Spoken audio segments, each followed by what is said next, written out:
আসসালামু আলাইকুম। বাংলা সংবাদে সবাইকে স্বাগত জানাচ্ছি। আমি চিন্তিয়া হক। শুরুতেই সংবাদ শিরোনাম। পিআর পদ্ধতি মানে ফ্যাসিস্টদের পুনর্বাসন, বলছেন অ্যানি। এদিকে ফেব্রুয়ারি ঘিরেই বিএনপির প্রস্তুতি। জানাবো এনসিপিকে মপ দিয়ে প্রভাব বিস্তার করতে চায়। এবং সর্বশেষ জানাবো ফৌজদারি অপরাধীকে ক্ষমা করার একক ক্ষমতা রাষ্ট্রপতির থাকা উচিত নয়, বলছে এবি পার্টি। শুনছিলেন সংবাদ শিরোনাম, এবারে বিস্তারিত। পিআর পদ্ধতি মানে ফ্যাসিস্টদের পুনর্বাসন, বলছেন অ্যানি। বিএনপি যুগ্ম মহাসচিব শহীদউদ্দিন চৌধুরী অ্যানি বলেছেন, তারেক রহমান স্পষ্টভাবেই বলেছেন বিভিন্ন মতামত আজকে যখন আসে দুই একটা রাজনৈতিক দলের পক্ষে, দুই একটা রাজনৈতিক ব্যক্তির মত থেকে বাংলাদেশের রাজনীতিতে এই মতামত কোনোভাবেই গ্রহণযোগ্য হবে না। পৃথিবীর অনেক দেশে ইউরোপের পিআর পদ্ধতি আছে, কিন্তু বাংলাদেশের প্রেক্ষাপটে এটা সম্ভব নয়। বাংলাদেশের প্রেক্ষাপটে এই মুহূর্তে আমরা যদি সেই পিআর পদ্ধতিতে যাই, এতে নিজেদের মধ্যে একটি বড় ধরনের বিভেদ ও বিভাজন তৈরি হবে। ফ্যাসিস্ট এখানে বড় সুযোগ পেয়ে যাবে। আওয়ামী লীগ যে ফ্যাসিস্ট, যারা সরাসরি আপনাকে আমাকে আঘাত করেছে, দেশকে ধ্বংস করে দিয়েছে, দেশের রাজনীতিকে ধ্বংস করে দিয়েছে, সামাজিক ব্যবস্থা যে কাজগুলো আমরা করতে পারি নাই, প্রশাসন যারা জিম্মি করেছিল ধ্বংস করে দিয়েছে, তাদেরকে কোনোভাবেই সুযোগ দেওয়া যাবে না, তাদের বিচার করতে হবে আগে। শহীদউদ্দিন চৌধুরী অ্যানি বলেন, প্রফেসর ডক্টর মোহাম্মদ ইউনূস লন্ডনে গিয়েছিলেন। একটি সুযোগে তিনি বিএনপির ভারপ্রাপ্ত চেয়ারম্যান তারেক রহমানের সঙ্গে কথা বলেছেন। প্রত্যেকটা কথার মধ্যে বিশ্বাস, আস্থা, সম্মান জড়িয়ে। দেশের কথা, জাতির কথা, বাংলাদেশের কথা, ব্যক্তিগত কোনো কথা নেই। এই যে সম্মানের যে জায়গা তৈরি হয়েছে, দেশবাসী এই সম্মানে সম্মানিত। আমরা সাহস ও মনোবল পেয়েছি, আমরা খুশি পেয়েছি, আনন্দিত হয়েছি। একটি উপযুক্ত সময়, রোজার আগে ফেব্রুয়ারি মাসে শীতের মৌসুম, এই সময় যদি একটি সুন্দর নির্বাচন হয়, এই নির্বাচনটা স্বস্ফূর্ত হবে, উৎসব মুখর হবে।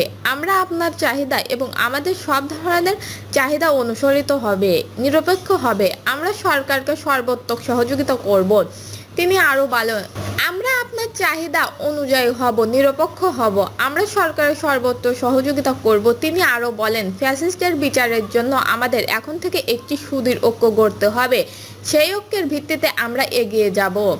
এই ঐক্যের ভিত্তিতে দেশকে গড়তে চাই, নতুন করে নির্মাণ করতে চাই। নির্মাণ করতে হলে এক এক রাজনৈতিক দল এক একটা বক্তব্য থাকতেই পারে, মতভেদ থাকতেই পারে, প্রতিযোগিতা থাকবে, কিন্তু বৃহত্তর স্বার্থে, দেশের স্বার্থে, দেশ গড়ার স্বার্থে আমাদের ক্ষুদ্র স্বার্থ ত্যাগ করে বৃহত্তর স্বার্থের দিকে এগিয়ে যেতে হবে। সবাইকে ঐক্যবদ্ধ থাকতে হবে এবং বিশ্বাস করতে হবে এবং থাকবেন বলে আমরা সরকারের কাছে সবাই মিলে আহ্বান জানাচ্ছি, সুন্দরভাবে একটি স্বাধীন ও নির্বাচন কমিশন, নিরপেক্ষ যে অবস্থা, যেখান থেকে একটি সুন্দর নির্বাচনের ব্যবস্থা করবেন। আমরা বলছি, যারা ফ্যাসিস্টবাদ বিরোধী আন্দোলন করেছি, যুগবাদ সংগ্রাম ও লড়াই করেছি, তারা সবাই মিলে জাতীয় ঐক্যমত্য সরকার গঠন করব। ফেব্রুয়ারি ঘিরেই বিএনপির প্রস্তুতি। লন্ডনে প্রধান উপদেষ্টা ডক্টর মোহাম্মদ ইউনূস ও বিএনপির ভারপ্রাপ্ত চেয়ারম্যান তারেক রহমানের বৈঠকের পর 2026 সালের রমজান শুরুর আগের সপ্তাহে নির্বাচনের আয়োজন করা যেতে পারে এমন ঘোষণা দেওয়া হয়েছিল। সেই ক্ষেত্রে এই সময়ের মধ্যে সংস্কার ও জুলাইয়ের হত্যাকাণ্ডের বিচার বিষয়ে পর্যাপ্ত অগ্রগতি অর্জন করা প্রয়োজন। তবে এখন পর্যন্ত মৌলিক কিছু বিষয়ে রাজনৈতিক ঐক্যমত্য কমিশন হিমশিম খাচ্ছে। জাতীয় ঐক্যমত্য কমিশন বিষয়গুলো সমাধান না হলে আগামী বছরের ফেব্রুয়ারির প্রথমার্ধে জাতীয় নির্বাচন অনুষ্ঠান নিয়ে সংশয় কাটছে না। তাছাড়া নির্বাচন নিয়ে সরকারের পক্ষ থেকে আনুষ্ঠানিক কোনো ঘোষণা দেওয়া হয়নি। এদিকে দেশের বৃহত্তম রাজনৈতিক দল বিএনপি সহ সমমান দলগুলো লন্ডনের বৈঠকের যৌথ ঘোষণা অনুযায়ী সরকারের দৃশ্যমান উদ্বেগ চায়। এ নিয়ে শঙ্কা থাকলেও ফেব্রুয়ারিকে ঘিরে নির্বাচনের প্রস্তুতি নিয়ে দলটির নির্বাচন নিয়ে শঙ্কা। বিএনপির সংশ্লিষ্টরা বলেছেন, 13 জুন অনুষ্ঠিত লন্ডনের বৈঠক কোনো প্রতিফলিত নির্বাচন কমিশনের কার্যক্রম দেখা যাচ্ছে না। পাশাপাশি জাতীয় নির্বাচনের আগে স্থানীয় সরকার নির্বাচন দাবি এবং সংখ্যানুপাতিক পদ্ধতি অনেক দলের ঐক্যমত্যকে জাতীয় নির্বাচন বিলম্বিত করার উৎপাদন বলে মনে করছে বিএনপি। ত্রয়োদশ জাতীয় সংসদ নির্বাচনের আগে স্থানীয় সরকার নির্বাচন ও আইনসভার সংখ্যানুপাতিক প্রতিনিধিত্ব দাবিটি সম্প্রতি ঢাকার এক মহাসমাবেশ জোরালোভাবে তুলেছে সংশ্লিষ্ট দলগুলো। ইসলামী আন্দোলনের আয়োজিত রাজধানী সোহরাওয়ার্দী উদ্যানে সমাবেশ জামায়াত ইসলামী এনসিপি সহ সমমনারা এই দাবি তোলে। এই দাবির বিপক্ষে অবস্থায় থাকায় বিএনপি ও তার সমমানদের সেখানে আমন্ত্রণ করা হয়নি। 23টি দল নির্বাচনে প্রাপ্ত ভোটের অনুপাতে সংসদের উচ্চকক্ষের আসন বন্টন চায়। চলতি জুলাইয়ের মধ্যে মৌলিক বিষয়গুলো ঐকমত্য পৌঁছানো গেলে সরকারের প্রতিশ্রুতি অনুযায়ী আগামী মাসের শুরুর দিকে জুলাই সনদ অথবা জুলাই ঘোষণাপত্র এর একটি দেওয়া যেতে পারে এমন আশা দেখিয়েছিলেন সরকার। বাস্তবে অনেক বিষয়ে দলগুলোর অনড় অবস্থানের ফলে জুলাই সনদ নিয়েও শঙ্কা দেখা দিয়েছে। 16 জুলাই আবু সাঈদের মৃত্যুবার্ষিকীতে জুলাই সনদ শহীদের আশা ছিল ঐকমত্য কমিশনে, কিন্তু এটি সেদিন সম্ভব না হওয়াও যেতে পারে। দলগুলো নিজ নিজ অবস্থান থেকে বিভিন্ন দাবি জানালে এখন পর্যন্ত সরকারের ওপর চাপ তৈরির কৌশল নিয়েও সরকারের ঠিক কী করতে যাচ্ছে সে বিষয়ে প্রশ্ন আসছে প্রায় সব মহলে। লন্ডন থেকে ফেরার পর প্রধান উপদেষ্টা অধ্যাপক ডক্টর মোহাম্মদ ইউনূস প্রধান নির্বাচন কমিশনারের সঙ্গে কথা বলেছেন। অসমর্থিত সূত্রগুলো বলেছে, প্রধান উপদেষ্টা ও সিএসির এই বৈঠক জাতীয় নির্বাচন ও সীমিত আকারে স্থানীয় নির্বাচনের সম্ভাবনা খতিয়ে দেখার বিষয়টি আলোচনায় এসেছে। যদিও সিএসি এএমএম নাসিরউদ্দিন পরে বলেছেন, প্রধান উপদেষ্টার সঙ্গে আলোচনায় জাতীয় নির্বাচনের দিনক্ষণ নিয়ে কোনো কথা হয়নি। এদিকে সরকারের ভিতরে এবং বাইরে অনেকে মনে করছেন, আনুষ্ঠানিক সংলাপ ও আনুষ্ঠানিক বৈঠকের বাইরে বিভিন্ন মহল নানা ইস্যুতে সংলাপের গতি প্রকৃতির নিয়ন্ত্রণের প্রভাব খাটাচ্ছে। এতে ঐকমত্য পৌঁছানোর চেষ্টার গতি আনা যাচ্ছে না। জুলাই ঘোষণাপত্র নিয়েও একটা জটিলতার শঙ্কা করা হচ্ছে। এর মধ্যে জুলাই সনদ নিয়ে রাজনৈতিক দলগুলো মোটামুটি ঐক্যের পথে থাকলেও জুলাই গণ অভ্যুত্থানের ঘোষণাপত্র নিয়ে বিএনপি, জামায়াত, এনসিপি সহ গুরুত্বপূর্ণ দলগুলো এখনো একমত হয়নি।